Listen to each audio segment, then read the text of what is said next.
Bab 974. Jika kamu hebat, wanita akan datang dengan sendirinya. Rangkaian terakhir dari teknik kultivasi dan jurus bela diri telah selesai dibaca. Louis Lu memejamkan matanya. Berpura-pura berada dalam kondisi pencerahan. Setelah beberapa saat, membuka matanya. Beberapa tetua dari Sekte Sun tidak sabar untuk maju ke depan dan bertanya, "Tuan, bagaimana perasaan Anda? Apakah ada tanda-tanda untuk menerobos?" "Ya, sangat jelas." Louis Lu mengangguk dengan serius. "Kalau begitu selamat untuk Yang Mulia." Sikap beberapa orang terhadap Louis Lu menjadi sangat ramah. Tetua berusia 60-an itu bertanya, "Tuan, aku punya satu hal yang ingin aku tanyakan kepada Anda. Silakan bicara. Apakah Louis Lu adalah nama asli Anda?" Ketika murid berpakaian putih telah memperkenalkan mereka sebelumnya, dia mengatakan bahwa nama pemuda ini adalah Louis Lu, yang berasal dari alam rahasia Kunlun, dan bahwa tetua Wu telah merekomendasikannya untuk datang untuk mengikuti ujian masuk Sekte Sun. Belakangan diketahui bahwa separuh bagian terakhir dari pernyataan itu palsu. Jadi apakah namanya juga palsu? Sekte Sun menjual bantuan dengan susah payah, tetapi bahkan tidak tahu siapa nama asli orangnya. Jadi perlu ditanyakan. Louis Lu melirik tetua berusia 60-an itu dan berkata, "Kamu sangat pintar. Memang nama asliku bukan Louis Lu, tapi Yosu. Jika ada kesempatan, kamu bisa pergi ke Kunlun dan bertanya-tanya. Aku sangat terkenal." Beberapa tetua dari Sekte Sun terkejut. Sudah kuduga itu adalah nama palsu. Tetua berusia 60-an itu berkata dengan sungguh-sungguh, "Terima kasih, Tetua Su, atas kejujuran Anda. Hal kecil." Setelah beberapa kata singkat yang asal-asalan, Louis Lu meninggalkan paviliun teknik kultivasi dengan hasil panen yang penuh. Dia keluar. Semua orang masih terpaku di tempat. Tampaknya masih tidak percaya dengan apa yang telah terjadi hari ini. Pertama, Tetua Goro Wu terbunuh. Kemudian binatang roh yang melindungi sekte dan naga darah muncul. Kemudian, ada pemuda bertopeng yang meminum darah binatang roh itu. Tidak bisa dipercaya sama sekali.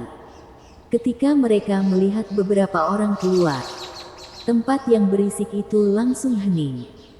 Murid-murid pria Sekte Sun memandang Louis Lu dengan kagum. Seorang pemuda dengan kekuatan seperti itu adalah panutan bagi generasiku. Murid-murid wanita jatuh cinta padanya. Misteri yang dibawa oleh topeng dan kekuatan yang luar biasa memberikan kejutan besar bagi hati muda mereka. Dan hal lain adalah ketika Louis Lu meminum darah binatang roh. Meskipun hanya separuh wajahnya yang terlihat, tidak sulit untuk melihat siluet yang tampan. Sosok seperti itu adalah pendamping yang sangat baik untuk kultivasi ganda. Sayangnya, mereka memiliki kesadaran diri untuk tidak lari dan melecehkan Louis Lu dengan seenaknya. "Kalian semua, kita telah bersenang-senang hari ini. Sampai jumpa lagi. Haha." Louis Lu tertawa 2 kali dan pergi dengan anggun.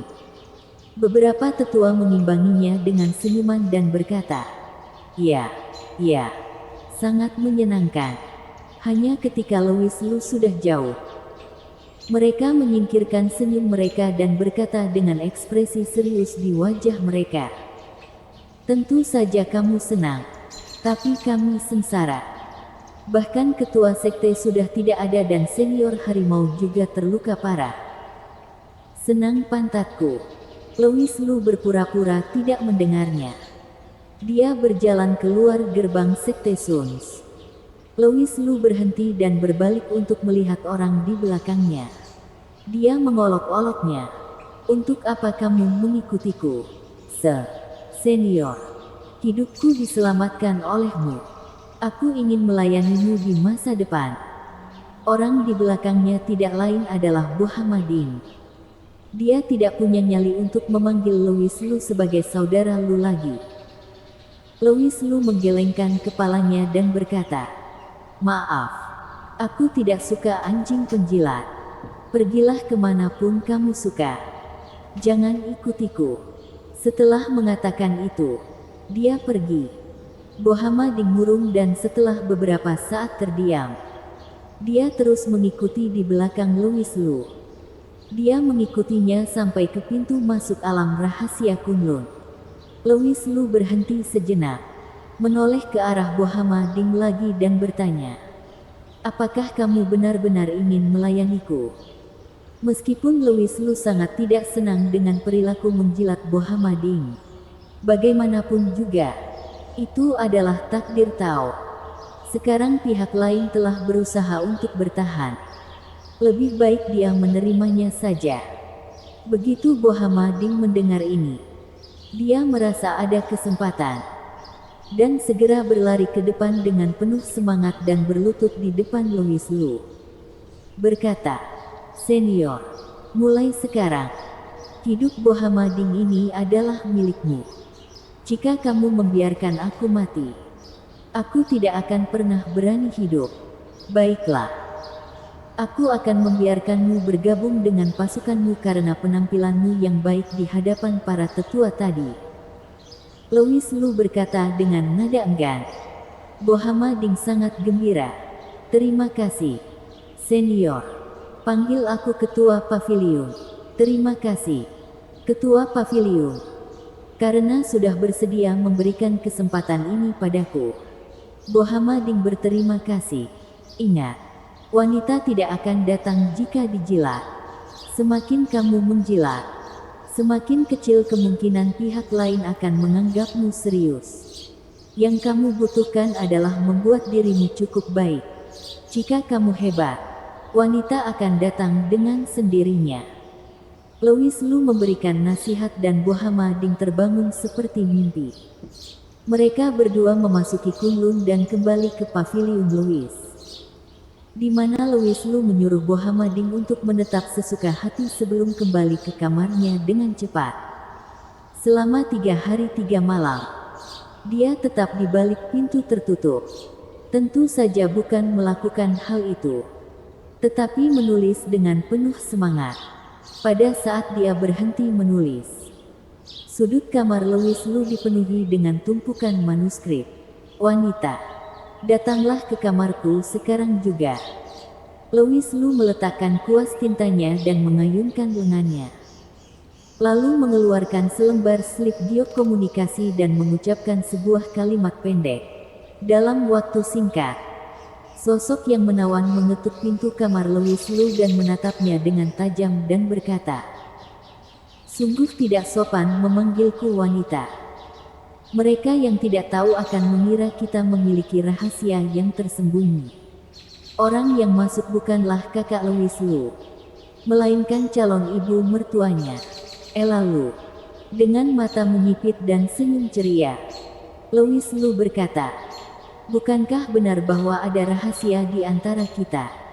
Mendengar kata-kata ini, mata Ella Lu sempat terpejam sejenak karena merasa bersalah. Dia teringat akan adegan menawan bersama Louis Lu di air kolam pada hari itu. Itu adalah kecelakaan. Dan bukannya itu semua karena kamu, orang yang tidak sopan. "Huff," kata Ella Lu sambil menatap Louis Lu dengan kesal. Jika bukan karena Louis Lu berpura-pura menjadi Wiwi Xiao dan dengan sengaja menambahkan zat khusus pada pil penawar pemakan kekuatan yang diberikan padanya, mengapa dia bisa begitu memalukan di depan Louis Lu? Sudah bagus tidak menyalahkannya, tapi dia bahkan berani menyebutnya lagi. Saat Ella Lu marah, dia memiliki rasa yang matang. Louis Lu menenangkan diri dan berkata sambil tersenyum sinis, "Hei, jangan bercanda lagi. Ayo kita mulai bisnis. Cepat, tutup pintunya. Tutup pintunya." Ella Lu terkejut. "Apa yang kamu lakukan? Anak nakal." Kak, Kamu tidak bisa melakukan itu. Melihat penampilannya, wajah Louis Lu tiba-tiba menjadi gelap dan dia berkata, "Apa yang kamu pikirkan? Aku memiliki sesuatu yang penting untuk didiskusikan denganmu dan aku takut itu akan bocor." Sungguh, kamu pikir kamu siapa? Louis Lu hanya banyak bicara, tetapi dia masih memiliki kode moral dasar. Jangan berpikir buruk tentang orang lain. Bersambung.